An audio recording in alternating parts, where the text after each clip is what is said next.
So you gonna tell me that thing you wanted to tell me before?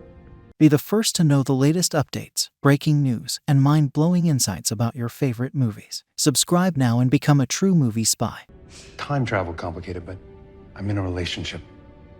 Star Trek: Strange New Worlds officially established the date of David Marcus' conception, giving Star Trek, the original series, a sad new facet. Captain James T. Kirk was apparent throughout Star Trek, the original series, which has now been proven by Star Trek: Strange New Worlds. James T. Kirk beams aboard the USS Enterprise to Shadow Number 1 before he is promoted to Commander in Star Trek's first ever musical episode. Noonien-Singh may finally tell Kirk about their sad love story, which she thinks would open the door to a relationship with Prime Universe Kirk. Unfortunately for Lan, Kirk is already married to Dr. Carol Marcus, the mother of his unborn child.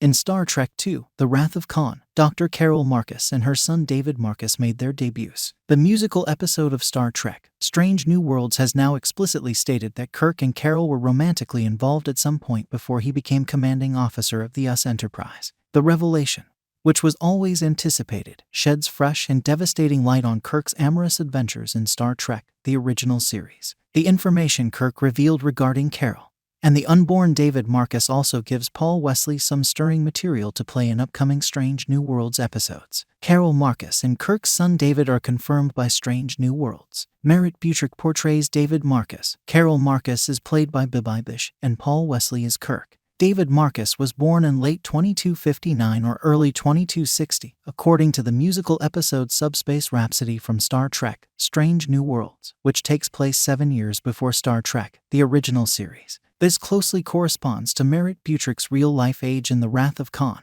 who played David and was in his early to mid-22s at the time. Thus, Kirk was David's absent father for the duration of his term as the USS Enterprise's commander. According to Wrath of Khan, Carol urged Kirk not to be a part of their lives after David was born out of concern that she might lose him to the same stars that had taken his father's life. It is evident that Kirk withheld this knowledge from his crew based on how his crew members reacted to Wrath of Khan's disclosures regarding Kirk's son. Only Spock was aware that Kirk had a son, and considering how secretive Vulcans can be, it is possible that he would have kept Jim's identity as secret up until the Marcus family reunion. The reason for Kirk's irreverent attitude that made him one of Starfleet's most illustrious captains may be because he rejected the possibility of a happy family life.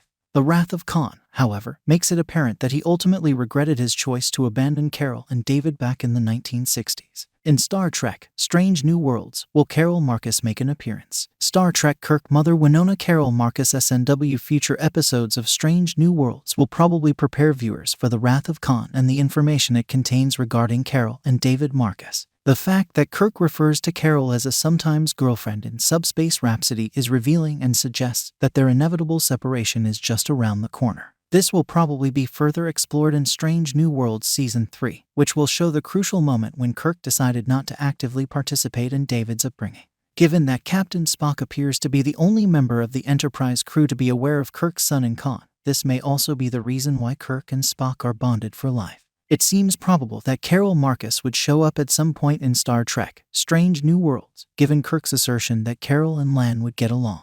It will be challenging to always come up with new approaches to attract Kirk on board the Enterprise. Instead, a future episode may take place on the USS Farragut or examine the very beginnings of Carol's terraforming research, which eventually led to the creation of the Genesis device. By doing so, Strange New Worlds would be able to explore the connection between Kirk and Carol without having to discover novel methods to violate Star Trek canon about his time spent serving aboard the Enterprise. How Carol and David Marcus fare in the TOS films. Star Trek: Carol Marcus and Kirk observe The Wrath of Khan.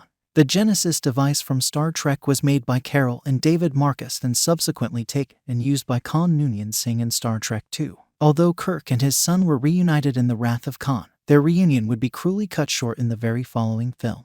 David collaborated with Lieutenant Saavik to look into the planet that the Genesis device's explosion had generated in Star Trek III: The Search for Spock. David was slain defending Saavik and a young Spock when they were ambushed by Klingons, making the Vulcans' resurrection extremely bittersweet. Until he participated in the peace negotiations with the Federation in Star Trek VI: The Undiscovered Country, Kirk carried David's death and his animosity toward Klingons with him. Kirk finally had a second chance to become a parent, and it is terrible that his kid was snatched away. Tragically, Star Trek never examines how David's mother, Carol, was affected by his passing.